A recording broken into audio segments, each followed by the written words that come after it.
নিঃশ্বাসের বিশ্বাস নাই, সেকেন্ডের কোনো ভরসা নাই। আলী তুমি মৃত্যুকে কত দূরে মনে করো? আল্লাহ রাসূল সাল্লাল্লাহু আলাইহি ওয়াসাল্লাম নামাজের জন্য ওযু করতে যখন যাই, খেয়াল করি আমার জীবনের শেষ ওযু এটাই হতে পারে। আল্লাহ রাসূল সাল্লাল্লাহু আলাইহি ওয়াসাল্লাম বলেন, আলী ভুল করছো, মৃত্যু এত দূরে। নামাজের ভিতরে ডানে সালাম দিয়েছে, বামে ফিরে পারে কিনা? আজকেও ফজরের নামাজের পরে আমার দুই ভাইকে জানাজা নামাজ দিয়ে শুরু বিদায় দেওয়া হলো। এরকম একদিন আসবে, আল্লাহ কবুল করে মাহফিল করতে থাকবে, আমরা থাকবো না। আর সবসময় মনে রাখা লাগবে, একবার যদি দুনিয়া থেকে বিদায় হয়ে চলে যায়, দ্বিতীয়বার আসা যায় না। দুনিয়ার যে কোনো কাজে বারবার করলেও চেষ্টা করলে দ্বিতীয়বার আশা করা যায়। একবার দুনিয়া থেকে বিদায় নিয়ে কবরে গেলে আর দ্বিতীয়বার ফেরত আসা যায়। আল্লাহ রাসূল সাল্লাল্লাহু আলাইহি ওয়াসাল্লাম বলেছেন, দৈনিক কমপক্ষে 20 বার মসজিদে জিকির করতে পারলে শহীদি দরজা পাওয়া যায়, বেহেশতে যাওয়া যায়।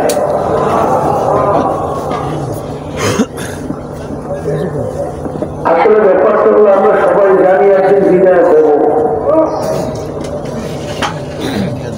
কিন্তু আশাই কিন্তু আমাদেরকে শেষ করতে। আসলে কখন কার ডাকা আসবে তো জানা নাই। হাসির আশা নেই, 1 ঘন্টা পর হাসির হবে জানার পরে যত লোভনীয় জিনিস তার সামনে পেশ করলে ওর প্রতিটা করে আগ্রহ জানবে না। কারণ সে জানে 1 ঘন্টা পরে আমি আর দুনিয়াতে থাকবো না। ওই যে ঘটনা বারবার বলা হয়, বাদশাহ মুরিদ হয়েছিল, এই সেগুলো সবক দিয়েছিল দৈনিক 100 বার মৌতের জিকির করার জন্য। বাদশাহ হুজুরের কথা রক্ষার জন্য স্বর্ণ দিয়ে তার সাথে গোটা তৈরি করিয়া সকাল সন্ধ্যায় বসে 100 বার মৌত জিকির করে, কিন্তু কোনো পরিবর্তন নাই। বাদশাহ বলতেছিল, হজরত আমার তো কোনো পরিবর্তন আসছে না, সবক আদায় করেন না? করি তো, কিভাবে?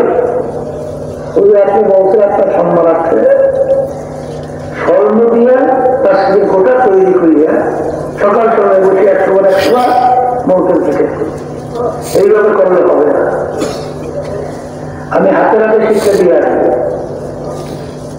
তা বাদশাহ যাইয়া দেখে না সিংহাসনে বাদশাহ বসা আছে, হুজুর গেলেন সেখানে। বলতেছেন, বাদশাহ ওইটা কি? না সিংহাসন, আমাকে বসতে দেওয়া যায়? হুজুর বাদশাহ ছাড়া এখানে কেউ নিয়ম নেই বসা, যে বলবো সেই বাদশাহ, আমাকে বসতে দেওয়া যায় না?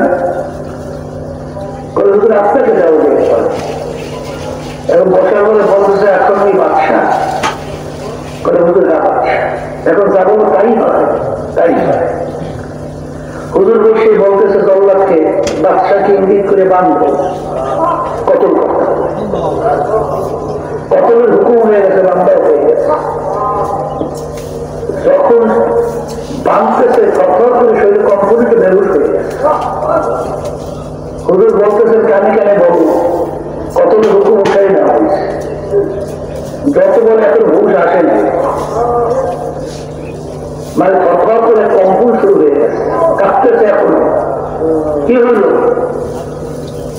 হুজুর জিজ্ঞেস করে, আপনি এরকম বেহুশ হইলেন কেন? বলে, হুজুর আমি তো আইন জানি, যখন আপনি বলছেন বান্ধব কতল করতে হবে, তখন আমার একই হয়ে গেছে আমি দুনিয়াতে নাই। যখন আমি দুনিয়াতে নাই, এরপরে আমার কি হয়েছে আমি বলতে পারি। আসলে আমরা জানি সবাই মরণ লাগবে, কিন্তু আসলে ওইটা ওই জায়গায় অন্তরে পুরাপুরি না বসার কারণে, আসার কারণে আসলে আমাদের যত দুনিয়ার হাসা, এই যত মারামারি কাটাকাটি, যত মিথ্যা, যত জুলুম, যত বিভিন্ন ধরনের অনাচার, এটা আমাদের থেকে প্রকাশ হয়ে গেছে। যাই হোক,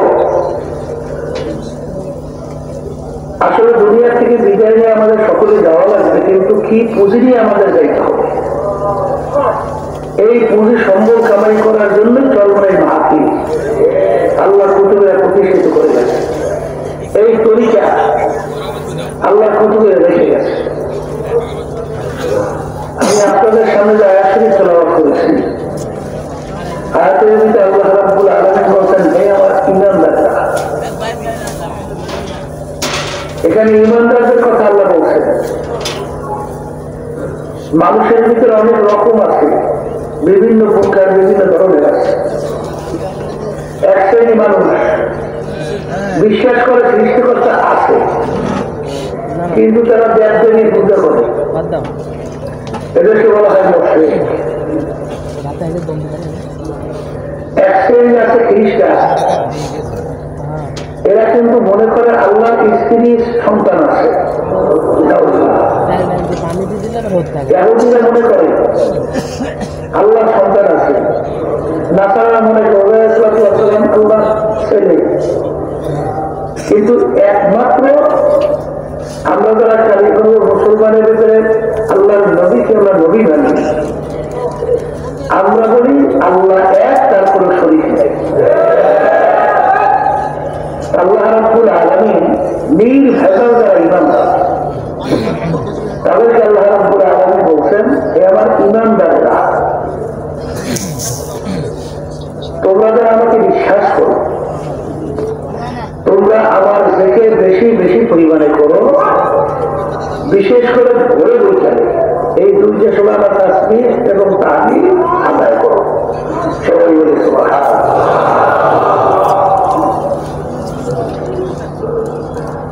আল্লাহ রাব্বুল আলামিন তার বিশ্বাসী বান্দা বান্দীদেরকে তার জিকির বেশি করার জন্য বলছে, বিশেষ করে ভোরে বৈকালে। ঠিক না?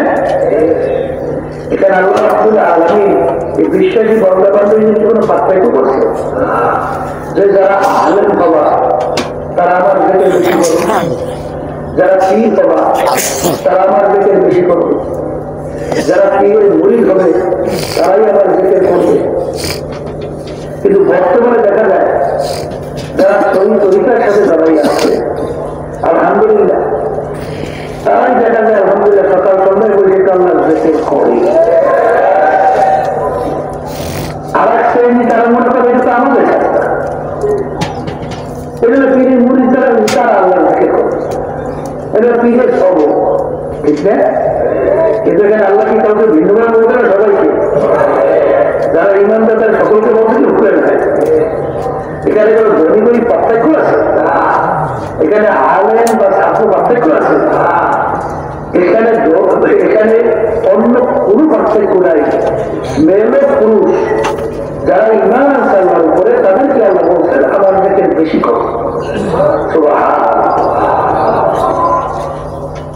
অন্য কোনো ইবাদতের ব্যাপারে দেখবেন না বেশি কথা আছে, নামাজের ব্যাপারে বেশি আছে, রোজার কথা আছে, কিন্তু একমাত্র আল্লাহ রাব্বুল আলামিনের জিকিরের ব্যাপারে বলছে বেশি বেশি করো।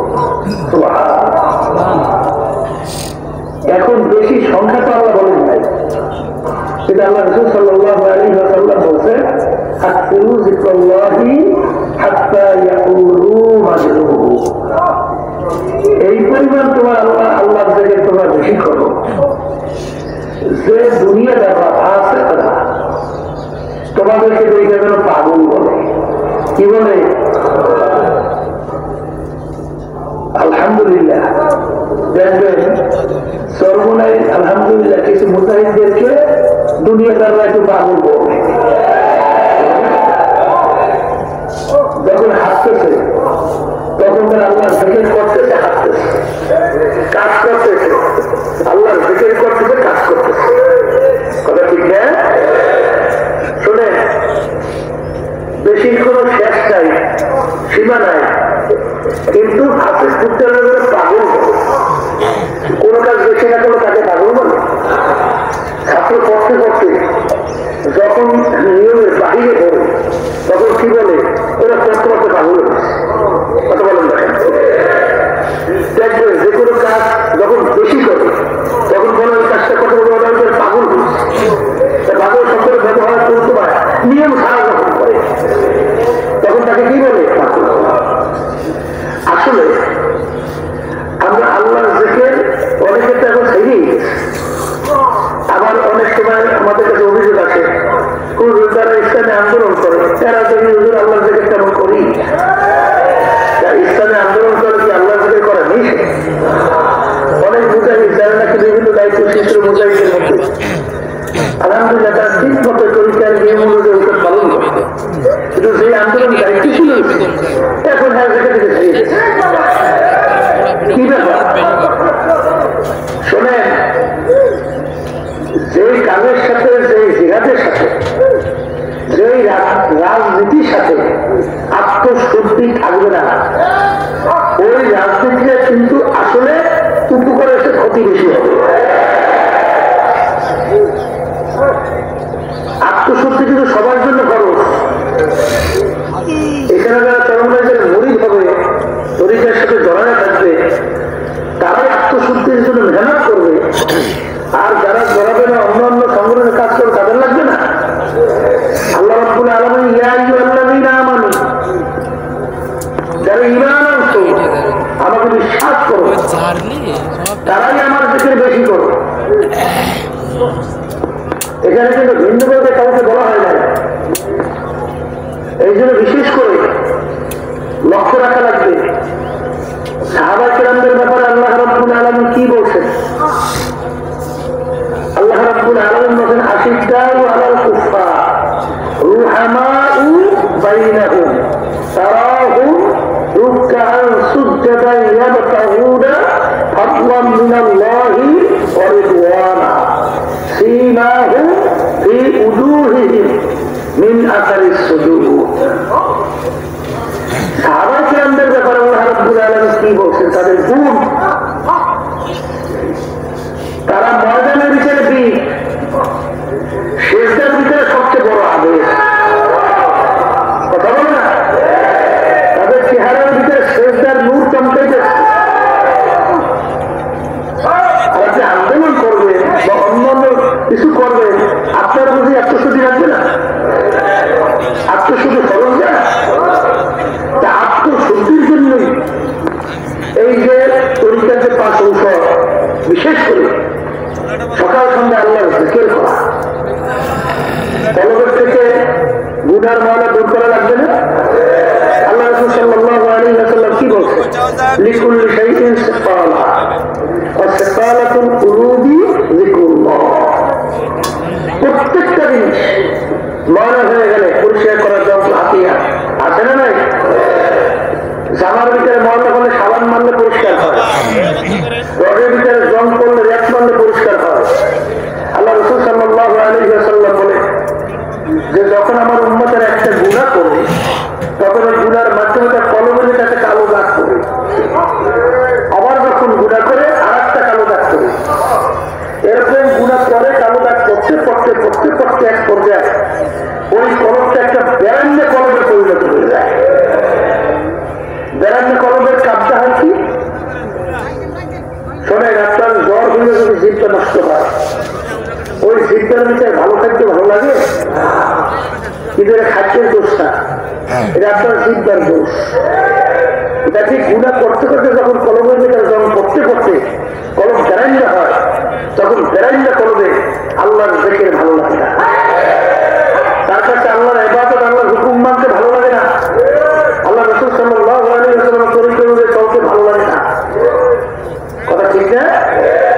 এই জন্য কলম পরিষ্কার করা লাগবে কি লাগবে না? আর কলম পরিষ্কার ছাড়া বেহেশতে ঢোকা যায়? হ্যাঁ, আল্লাহ রাব্বুল আলামিন কি বলছে, ইল্লা মান আতাল্লাহা বিকলবিন সালিম। পরিষ্কার পরিচ্ছন্ন সুস্থ কলম ছাড়া আমার পবিত্র জায়গা বেহেশতের মধ্যে হবে না। তাই আল্লাহ রাব্বুল আলামিন কলম পরিষ্কার ছাড়া বেহেশতের জায়গা দেবে না। আপনার কলম পরিষ্কার হলো কিনা এবার চেষ্টা কি করছে? এখানে নামাজের ব্যাপারে আল্লাহ বলেন নাই বেশি বেশি নামাজ আদায় করো, বেশি বেশি রোজা রাখো, বেশি বেশি অন্য ইবাদত করো, কিন্তু জিকিরের ব্যাপারে কিন্তু আল্লাহ বলছেন আকসিরু যিকরাল্লাহ যা এই উযকুরু ইয়া আইয়ুহাল্লাযীনা আমানু যিকুরুল্লাহ যিকরান কাসীরা। মিশকাত শরীফ হাদিসের ভিতরে আছে আল্লাহ রাসূল সাল্লাল্লাহু আলাইহি ওয়াসাল্লাম বলেন লা তুকসিরুল কালামা বিগাইরি যিকরিল্লাহ, তোমরা বেশি কথা বলিও না, হ্যাঁ তোমার জিহ্বা বেশি বেশি ব্যবহার করো, বেশি কথা বলো বা বেশি তোমরা কি করো নাড়াও, এর মাধ্যমে আল্লাহর জিকিরের মাধ্যমে, এর মাধ্যমে আল্লাহর জিকির ছাড়া তোমরা বেশি কথা বলবা না। এই জন্য দেখবেন হাত্তাই আকুল মাজনুন, আল্লাহর জিকির বেশি করার জন্য আল্লাহ রাসূল সাল্লাল্লাহু আলাইহি ওয়াসাল্লাম বলেন দুনিয়াদাররা যেন পাগল হয়। আসল মূল ব্যাপার হলো জিকির এমন এক মহামূল্যবান ঔষধ, যেই ঔষধের মাধ্যমে শয়তান কলব থেকে দূর হয়ে যায়। আল্লাহ রাসূল সাল্লাল্লাহু আলাইহি ওয়াসাল্লাম বলেন না কি বলেন, শয়তান যাতুন আলা কলবি কলবি ইবনে আদম ফাইযা যাকারাল্লাহ খালাসা ওয়া ইযা গাফালা হাসা। এখানে আল্লাহ রাসূল সাল্লাল্লাহু আলাইহি ওয়াসাল্লাম বলেন প্রত্যেকটা বনি আদমের কলবের মধ্যে, এখানে কেউ বাদ না, সবাই কথা বলেন, শয়তান কলবের ভিতরে মজবুত হয়ে বসে। এখানে কিন্তু বসা দুই প্রকার, একটা হালকা আর একটা কি মজবুত। আল্লাহ রাসূল সাল্লাল্লাহু আলাইহি ওয়াসাল্লাম মজবুত হয়ে বসে। এখন ওই মজবুত হয়ে শয়তান বসে কি করে, কাজটা করে কি বসা দিয়ে বান্দাবান্দিকে গুনাহের ভিতরে লিপ্ত করায়। এখন ওই শয়তান কলব থেকে পিটাপিটি করলে যায়, তরবারি নিয়ে কোপাকুটি করলে যায়, গুলি করলে যায়। আল্লাহ রাসূল সাল্লাল্লাহু আলাইহি ওয়াসাল্লাম বলছেন যেই আল্লাহর বান্দাবান্দি আমার উম্মতের আল্লাহর জিকির করবে, ওই জাকিরিনের কলবের ভিতরে শয়তান থাকতে পারে না। তাই শয়তান কলব থেকে সরাবার হাতিয়ে শোনেন, আল্লাহ তো দাবি করছেন না আল্লাযীনা আমানু আশাদ্দু হুব্বান লিল্লাহ, যারা মুমিন সব জিনিসের চেয়ে আমাকে বেশি মহব্বত করে। আর মুমিন মহব্বত করার অর্থ কি? মান আহাব্বা শাইআন আকতারা যিকরাহু, যে জিনিসকে বেশি মহব্বত করে তার স্মরণও সে বেশি করে। এখন আপনি যদি মুমিন দাবি করতে চান তাই স্বাভাবিক আল্লাহর জিকির আপনার থেকে বেশি হবে। আর যদি আল্লাহর জিকির আপনার বেশি না হয় তাইলে কিন্তু আপনি মুমিনের খাতায় নাম লাগাইতে পারেন না। এখন অনেকে কিন্তু বিভিন্ন ব্যাখ্যা দেয়, বলে নামাজও তো আল্লাহর জিকির, হ্যাঁ আলহামদুলিল্লাহ ওটা সব ঠিক আছে। নামাজ তো কার জন্য? লিযিকরি। নামাজ পড়ে কার করণের জন্য? আল্লাহ। কোরআন কারীম তেলাওয়াত কার করণ? রোজা রাখে কার করণ? হজ আদায় করে কার করণ? কিন্তু লা ইয়াযালু লিসানুকা রাতবান মিন যিকরিল্লাহ, একটা মুহূর্ত তোমার জিহ্বা আল্লাহর জিকির ছাড়া খালি নেই। এইটা কোন জিকির? বলা হয় জবানি জিকির। কোন জিকির? আল্লাহ রাব্বুল আলামিন কোরআন কারীমে কি বলছেন? ফাইযা কুদিয়াতিস সালাত ফান্তাশিরু ফিল আরদ ওয়াবতাগু মিন ফাদলিল্লাহ ওয়াযকুরুল্লাহা কাসীরা। এখানে নামাজের কথা আল্লাহ রাব্বুল আলামিন বলার পরে কি বলতেছে? জমিনের মধ্যে নামাজ, জমির ভিতরে নাম হালাল রেজেক কামাই করার উদ্দেশ্যে, কিন্তু ওই কামাইয়ের মধ্যেও আমার দিকে বেশি বেশি করিয়া করব। সবাই বলে সুবহানাল্লাহ। এই আপনি কাজ করতেছেন, ওই সময় কি আপনি ছাতের ভিতরে নামাজ পড়বেন? কথা বললে ওই সময় কোন কোন দিকে কোটে বলে কথা ঠিক আছে? আল্লাহ রাব্বুল আলামিন কোরআনে অন্যায় বলে, হ্যাঁ উযকুরুল্লাহা কাযিকরিকুম আবাআকুম আও আশাদ্দা যিকরা। এখানে হজের কথা আল্লাহ বলার পরে কি কথা বলছে? হজের কথা, যে তোমরা যে হজের কার্যক্রম আদায় করার পরে ওই সময় এক শ্রেণীর মানুষ আছে, দেখছেন আমাদের এলাকায় আছে, আমাদের সমাজের আছে, বসে বসে খালি চাকা নিতে, আমরা বলি চাকা চাকা বলছেন, আমি অমুক, আমার বাবা অমুক, আমার দাদা অমুক, আমি অমুক অংশে, আমি এত গাড়ি গাড়ির মালিক, হাতে বলছে চাকানি চাকা নিতে। আল্লাহ রাব্বুল আলামিন বলতেছেন যে তোমরা হজের কাজ শেষ হওয়ার পরে বলতেছেন বইতে তোমাদের বাপ দাদা এবং তোমাদের বংশবলীর আলোচনা যত বেশি করো, জিকির যত বেশি করো, এর চেয়েও বেশি আমার জিকির করো। কি বলছেন? শোনে, আল্লাহর জিকির ছাড়া মৌতের সময় কালিমা নসিব হওয়া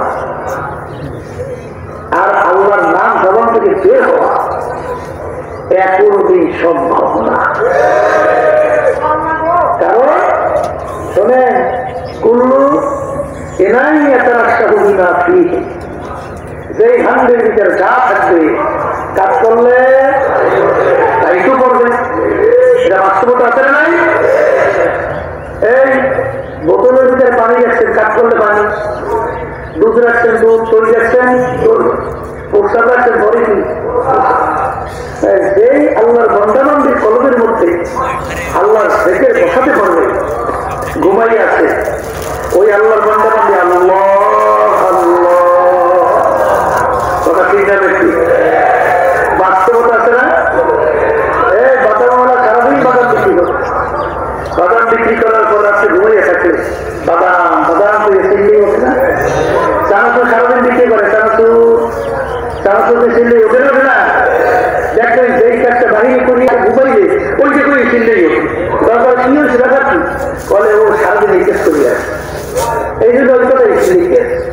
তা আপনি যদি আল্লাহ জিকির বেশি বেশি করেন, ঘুমের ভিতরেও আল্লাহ আল্লাহ করে চিল্লেই ওঠে না, ওঠে না। শোনেন, সুলতানুল আসগর কাকে বলে? হ্যাঁ, শুধু পটল লড়ার নামে কিন্তু সুলতানুল আসগর।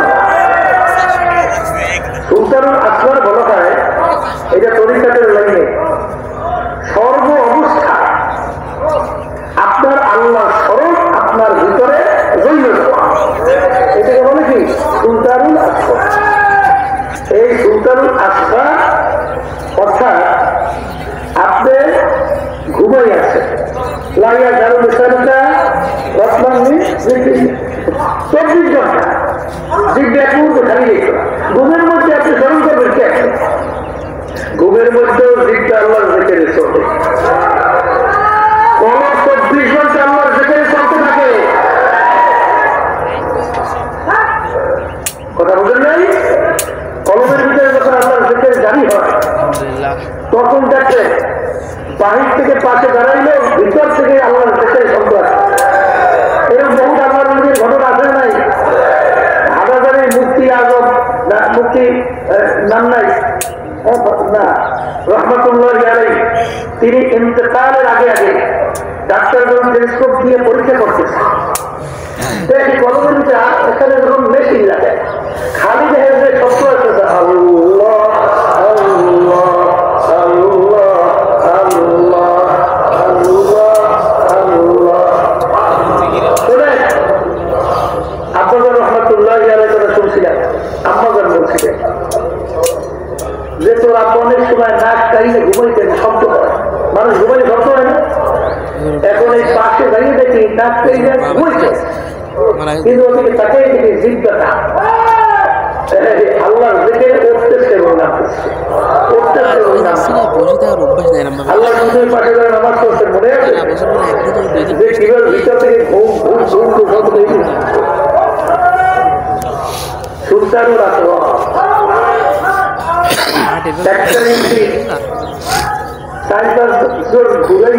উঠানো যায় না, কিন্তু একবার যদি স্টার্ট উঠতে যায় কত চলে, বড় বড় জাহাজ নিয়ে দৌড়ায়। অনেকে তো মনে করেন আল্লাহর দিকে বড় কষ্ট, ও দুর্বর্গের কষ্ট লাগতে পারে, কিন্তু একবার যে কষ্ট কষ্ট করি আল্লাহর রহমতে স্টার্ট উঠাই দেওয়া আল্লাহর রহমতে একেবারে সবগুলোই খালি দৌড়ায়। ওই যে শুনেছিলেন যে একবার আল্লাহ বলে কোটি কোটি আল্লাহ হয়, এর অর্থ কি? যখন আল্লাহর বান্দা বান্দী আল্লাহ বলে, যেদিকে তাকায় দেখে কোটি কোটি আল্লাহ, গাছের দিকে তাকায় দেখে আল্লাহ, মেশিন আওয়াজ করে আল্লাহ, গাছের পাতায় শব্দ আল্লাহ, গাছের ভিতরে দেখে আল্লাহ। তিনি যখন লোক নিয়ে গেলেন বীজ রোপণ করবেন জমিনের মধ্যে, যখন বীজ রোপণ করার জন্য জমিন প্রস্তুত, হঠাৎ বলতেছেন চলো আজকে আর জমিনে বীজ রোপণ করা যাবে না, কারণ জমিনের মধ্যে ঝালকালা তৈরি হয়ে জমিনের ভিতরে আল্লাহর জিকির জারি হয়ে গেছে। বীজ জমিনের ভিতরে লাগায় আর জমিন থেকে বীজ উঠেই ভালাই যায়। কথা বলছেন না? বুঝতে এই জন্য আল্লাহর জিকির না করলে এই যত কলবের রোগগুলা, তাকাব্বুর, হিংসা, রিয়া, হুব্বেজা, হুব্বেমাল, এই রাগ, বিবাদ শেখায়, এই বিভিন্ন ধরনের যে হিংসা, এগুলা অন্তর থেকে দূর হওয়ার জন্য আল্লাহর জিকিরের নূরের আগুন যদি সিনার ভিতরে না ধরাই দেওয়া যায়, এই রোগ দূর হয় না, দূর হয় না, নিজেকে নিজে সরি করে করা যায় না। তাকাব্বুরি আসতেই চায়, এ থেকে বাঁচাবো কঠিন, হিংসা আসতেই চায়, এ থেকে বাঁচাবো কঠিন, কিন্তু আল্লাহর জিকিরের নূর যদি একবার আপনার সিনার ভিতরে আল্লাহর রহমতে একবার ছড়িয়ে যায়, তাইলে একটা সব পড়াইয়ে সরকার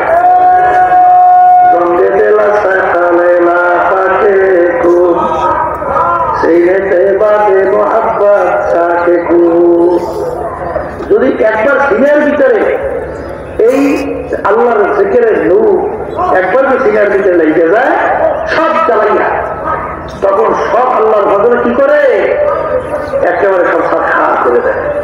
এই জন্য আল্লাহর জিকির পরীক্ষা করে দেখেন, যাদের ভিতরে আল্লাহর জিকির বেশি আছে তাদের চোখের মধ্যেও পানি গেছে, কথা ঠিক না?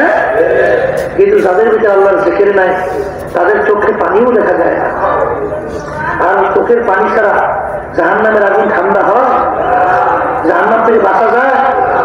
এই জন্য আল্লাহর জিকিরের মাধ্যমে চোখে দেখবেন কলম নরম হইবে, কলম পরিষ্কার হবে, তখন চোখে পানি আসে। কি বলা ঠিক না? আর আল্লাহর জিকির যারা করে না তাদের চোখে পানি দেখা যায় না, কপাল কিন্তু পড়ছে, চিন্তাও তো করেন না যে ব্যাপার কি, গুনার পর গুণা হইতেছে, আমার চিন্তাও নাই, চেষ্টাও নাই, চোখে পানিও নাই। তাহলে মান যাত্রা বাচ্চাটা যে জিনিস যে পাওয়ার জন্য চেষ্টা করে ওই জিনিস পাইয়েও তো না, তারপরে চেষ্টাই তো নাই, গুণাতে ভেবে কি ভেবে। এই জন্য আমার ভাইদেরকে বলবো যে আল্লাহর জিকিরের মাধ্যমে দেখবেন আপনার ভিতরে আল্লাহর সঙ্গে একটা গোপন সম্পর্ক তৈরি হয়। এই জন্য হয় কি হয় না? কারণ যখন বন্দাবান্দি আল্লাহর জিকির করার জন্য বসে, তখন আমার মালিক কি বলছেন, আল্লাহ জানি সুম্মা জাকারানি, উঠতে পারবেন তার সঙ্গে বসে। কারণ জিকির করবেন খুব বেশি জোরে চিল্লেই না, একেবারে আসতে আল্লাহ রাসূল সাল্লাল্লাহু আলাইহি ওয়াসাল্লাম মসজিদে ঢুকছেন, নববীর ভিতরে দেখেন আবু বকর সিদ্দিক রাদিয়াল্লাহু আনহু জিকির করতেছেন একেবারে আসতে। আল্লাহ রাসূল সাল্লাল্লাহু আলাইহি ওয়াসাল্লাম বলতেছেন, আবু বকর একটু বাড়াই দাও। মসজিদে নববীতে দেখেন ওমর রাদিয়াল্লাহু তাআলা আল্লাহর জিকির করতেছে এত জোরে, মানে জোর অনেক শব্দ করিয়া। আল্লাহ রাসূল সাল্লাল্লাহু আলাইহি ওয়াসাল্লাম বলে, ওমর আওয়াজ একটু কমাই দাও, জিকিরের আওয়াজ একটু কমাও। তাহলে একটু বাড়াও, একটু কমাও। এখন হয়েছে কি, মাছ খায় এক শ্রেণীর বাজারটা কিন্তু আছে, এত জোরে জোরে জিকির করে অনেক মানুষের ব্রেনে ক্ষতি হয়, শরীরে ক্ষতি হয়, অনেক সময় জ্ঞান বিগড়ে গিয়ে অন্য মানুষের কষ্ট হয়। এটা খুব লক্ষ্য রাখতে হবে। জিকির করতে হবে মধ্যম আওয়াজ, আওয়াজ কি মধ্যম আওয়াজ, এটা বিশেষ করে লক্ষ্য রাখা লাগবে। এরপরে আপনি যে জিকির করবেন, জিকির করলে দেখবেন যে আপনার নামাজের ভিতরে খুশু খুশু আল্লাহর হজর করবে, তৈরি হয়ে থাকবে। এই জন্য আল্লাহ রাব্বুল আলামিন কি বলছেন,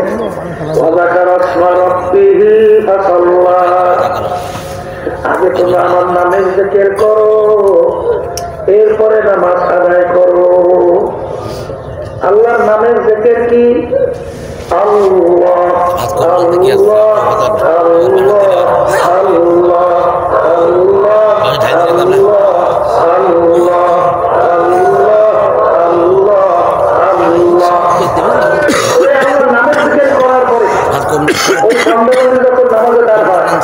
তখন কার স্মরণ হয়?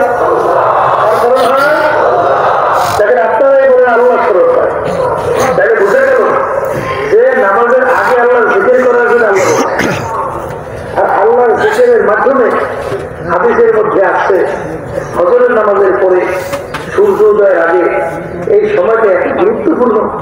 কেউ যদি জিকির আজকাল তাও করে বসে থাকে, অন্য কোনো কথা দুনিয়ামুখী না বললে সূর্য উঠছে, তারপর আপনার শাকে নামাজ করে চলে যায়, তার আমল নামায় একটা কবুল হয়, একটা কবুল হোক না, সব আল্লাহ আমল নামা দান করে। আর কেউ যদি এই ফজর নামাজ আদায় করার পরে সে বসে আল্লাহর জিকির করে, এইবার সূর্য উঠলে শাক নামাজ করে বের হয়, 100 কবুল হওয়া, 100 কবুল উমরার হওয়া আল্লাহ তার আমল নামায় দান করে। এখানে আল্লাহ রাব্বুল আলামিনের জিকির বলে, এগুলো হাদিস না, কথা বলে না।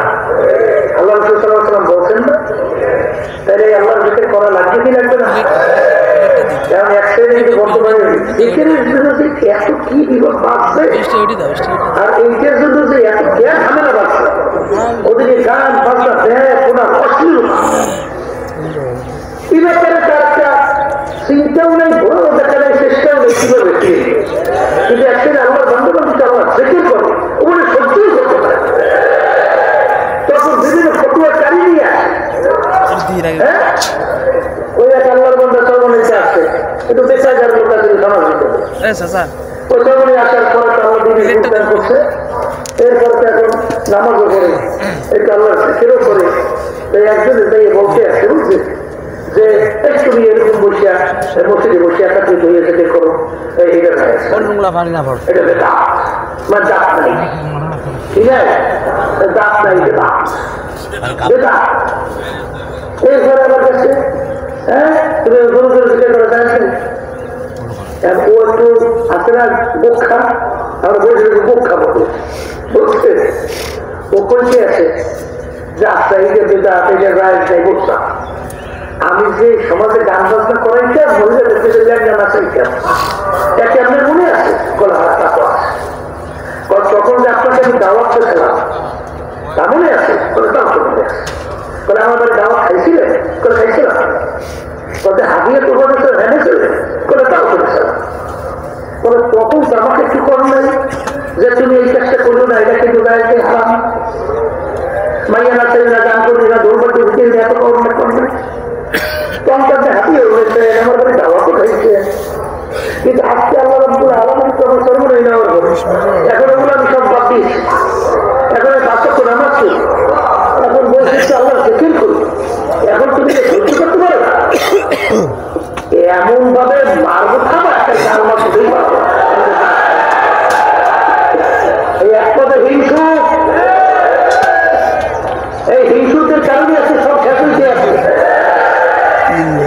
আমার বন্ধুর আমার তুলে কে জানেন কত হাদিস সনদ বাতাইছে, কত আলেমরা ভারত উপমহাদেশের মধ্যে তার নাম সনদে উল্লেখ করে সামনে যাওয়া লাগে। যার উপাধি ছিল জামানার আবু হানিফা, যার উপাধি ছিল কুতুবুল আলম, 1 লক্ষের মতো তার হাদিস শুধু মুখস্থই ছিল, সে বুঝে নাই, বোঝ দেয় সুখিয়া, আসলে হিংসায় ভরা, শয়তানিতে ভরা, টাকাপুরিতে ভরা। বিভিন্ন জায়গায় আল্লাহ মাফ করুক, এখন আমাদের অনেক জানা আছে, কথা বলছে তাকে কয়েক টাকা দিয়ে কিভাবে কি ঘুরায় আমরা অনেকের কাছ থেকে সব জানি। যারা যারা যেই কাজ করতে এখন আমাদের কাছে বলে না, সব আমাদের জানা আছে যে কোন জায়গায় কি কে কোথায় কি করে। আল্লাহ মাফ করে আমাকে সবাইকে। তা আল্লাহর জিকির কে যায় তখন কোনো পীরের কথা